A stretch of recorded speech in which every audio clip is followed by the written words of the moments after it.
Llega la noche y me llamas, sé que tu promesa no acaba. Eres el camino, la vida y verdad, con solo una palabra me sanarás. Sé que con fe se mueven montañas entre mi vida y mi casa. Por medio de tu amor sé que puedo vencer. Todo es posible si puedes creer. Firme aquí estoy, he venido a escuchar tu voz. Firme aquí estoy, firme aquí estoy, firme aquí estoy, he venido a escuchar tu voz. Firme aquí estoy, firme aquí estoy, firme aquí estoy, he venido a escuchar tu voz. Firme aquí estoy, Firme. firme aquí estoy, firme aquí estoy, he venido a escuchar tu voz.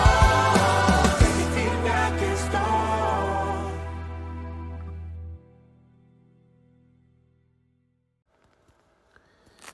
Nunca ha dejado de llamarme la atención el hecho de que el Señor mantiene una manera de proceder, una manera de pensar que se puede ir conociendo, se puede ir aprendiendo a leer, a discernir en medio de tanta nubosidad que aparece en el relato de las Escrituras. Por encima de los nubarrones y de las neblinas, a través de todo eso y por encima de todo, aprendemos a ver y reconocer un proceder, un modus operandi de Dios. Por ejemplo, eso de dejar el mejor vino para el final no deja de sorprender, pero sigue obrando así. Está terminando el año y podríamos pensar, no, pues ya está dicho todo, solo sería repasar un poco más de lo mismo.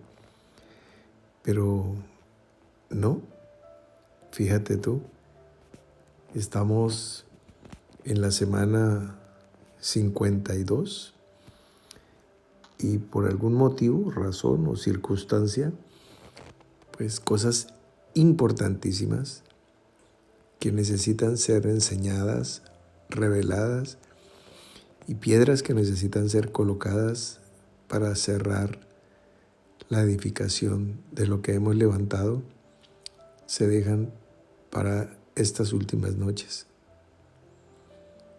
52 semanas, que es el mismo número de días que tomó la restauración del muro en los días de Esdras y Nehemías.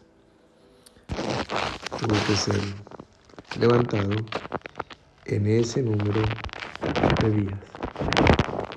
Bien, entonces, pues, capítulo 6 de Nehemías, versículo 15, dice que el muro fue terminado en ese número de días. Puedes mirar y constatar. Bien, continuamos. Estamos pues ya en esta última jornada cuando se cumple, por ejemplo, el día 360 del año, o sea, cuando ya se cierra el círculo de los 360 grados. Un año como este tiene 365 días, pero 5 días antes, o sea, justo ahora que es el amanecer del día 360, en donde me encuentro ubicado justo ahora, pues es muy particular y muy significativo porque aquí está todo, se cierra el círculo y mira, un poco más que es necesario para que se complete todo lo que se tiene que levantar en tu muro defensivo, porque para eso es que se levanta el muro, para que tengas todo tu sistema espiritual inmunológico bien levantado, bien fortalecido para que nada te haga daño. Dicho todo lo anterior, quiero compartir con ustedes el hecho que también me llama poderosamente la atención, que haya una ley tan radicalmente fuerte contra la soberbia. Sí, contra esa soberbia de la cual dice la Escritura, Dios resiste a los soberbios y da gracia a los humildes. Entonces nos dice en el libro de los Números, capítulo 15, en los versículos 30 y 31, voy a leer versión Reina Valera 60, que es la que más usan ustedes. Dice así: mas la persona que hiciere algo con soberbia, así el natural como el extranjero, ultraja a Jehová, esa persona será cortada de medio de su pueblo, por cuanto tuvo en poco la palabra de Jehová y menospreció su mandamiento, enteramente será cortada esa persona, su iniquidad caerá sobre ella.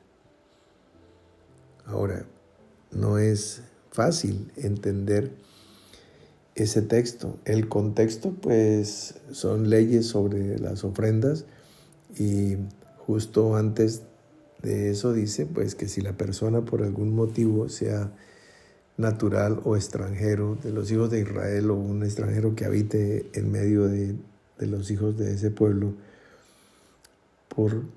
por equivocación no hiciere lo que está escrito en los mandamientos, pues entonces su pecado fue por yerro, por ignorancia, por equivocarse.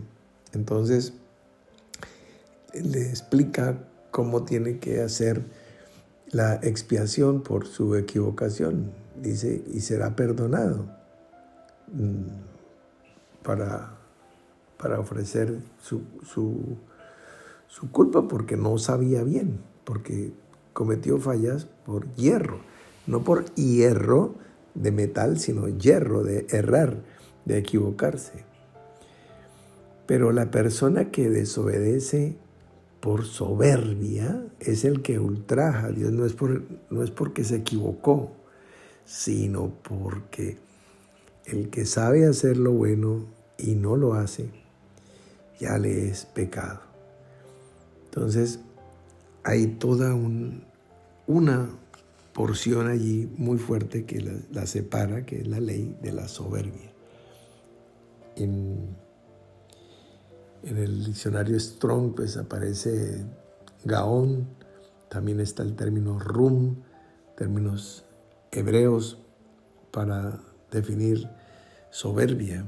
Esta soberbia, pues, la vemos nosotros en el relato del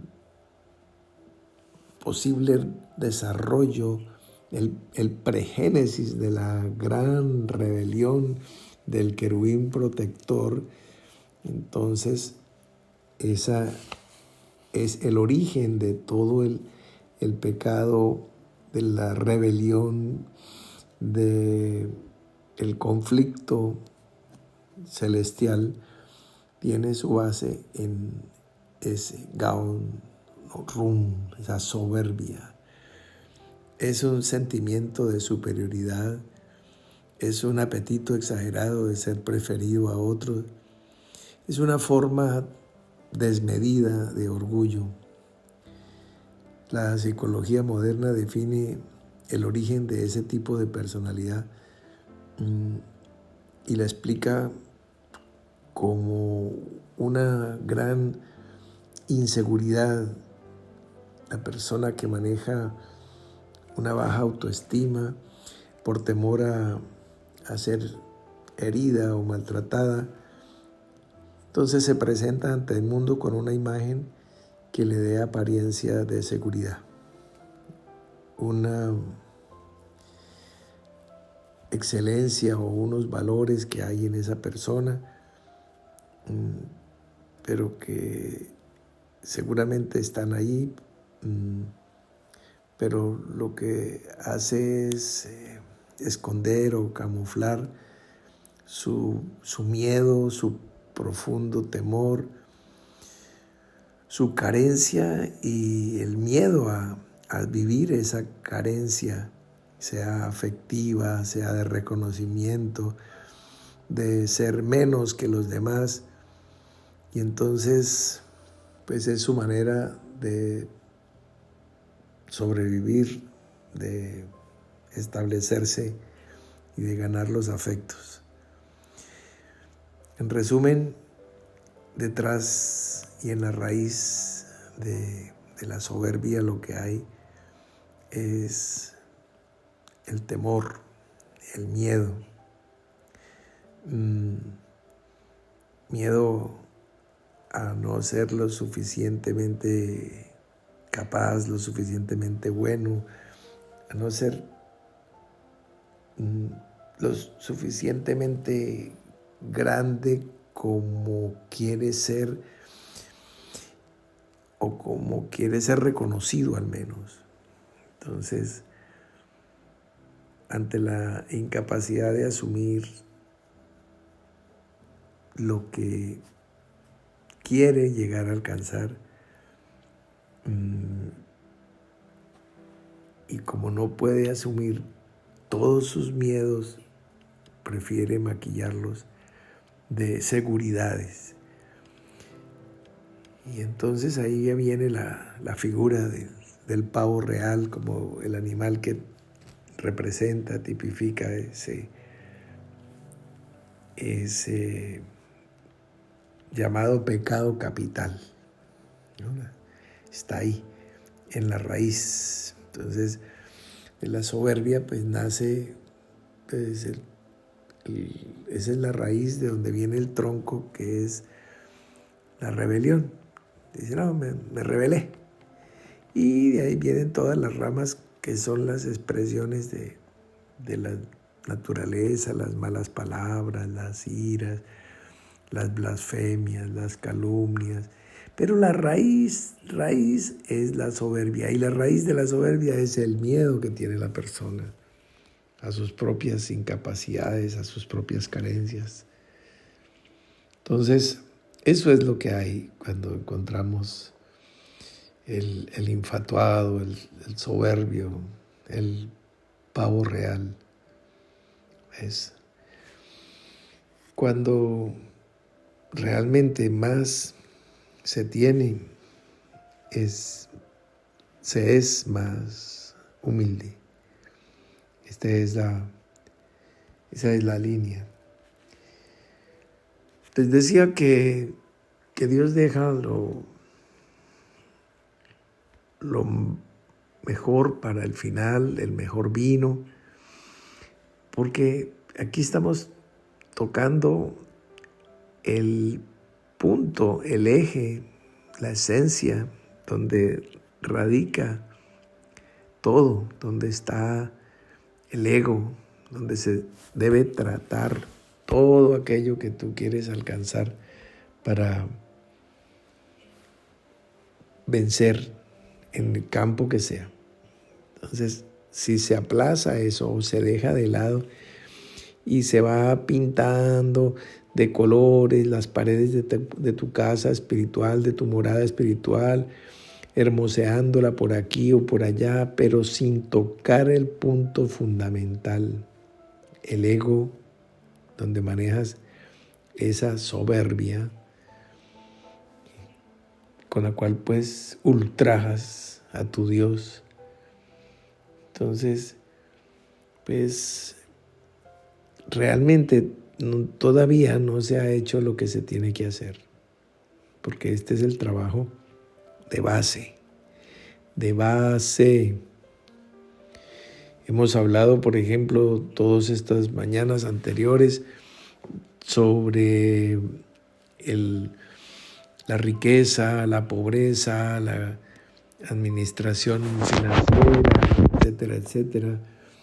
Pero es importante que no se nos pierda de vista que la pobreza como virtud es algo que se debe cultivar. No me refiero a la escasez, porque es que si tú defines pobreza como carencia o escasez o ausencia de bienes materiales, pues sí, esa es la definición etimológica de diccionario, pero si cambias esa sigue siendo una realidad en el plano de la economía, pero en el plano del desarrollo personal, entonces es diferente cuando viene la palabra de Jesús diciendo, bienaventurados los pobres.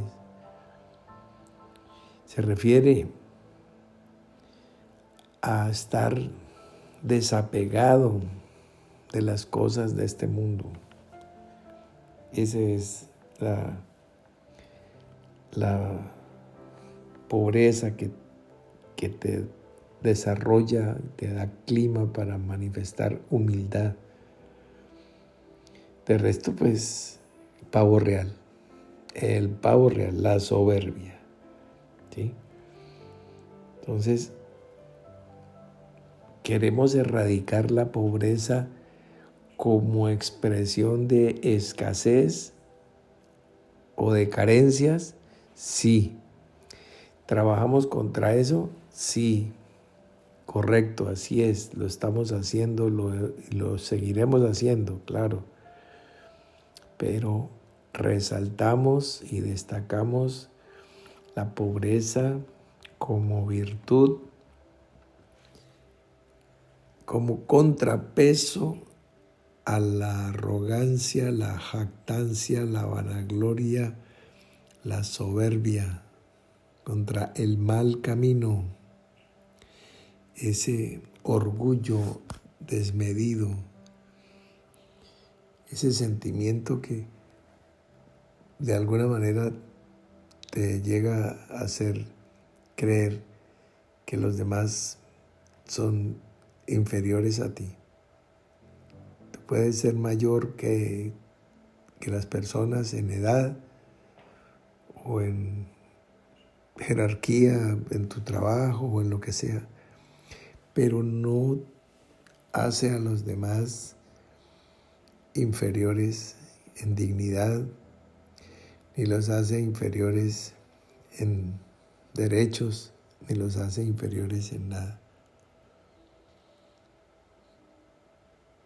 De allí que pues esto es lo que contrasta fuerte cuando nosotros presentamos el Evangelio de tal manera en este ministerio, que contrasta con otras maneras insolentes y prepotentes de anunciarlo.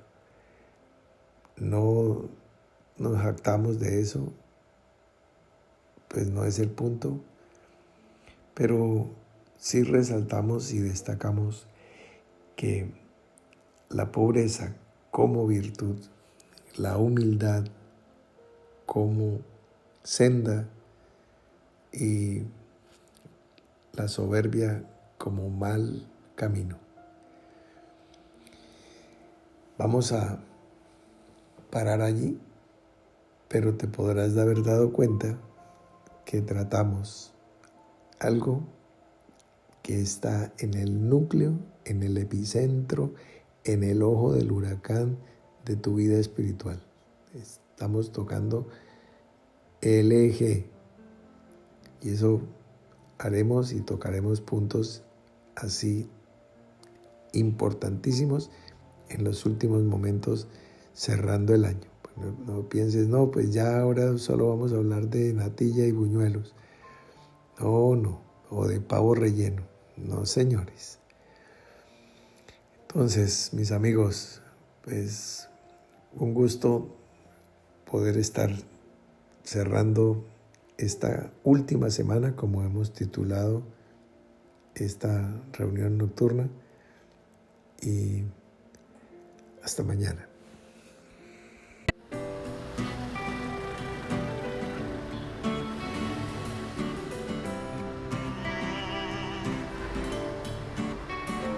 Llega la noche y me llamas, sé que tu promesa no acaba.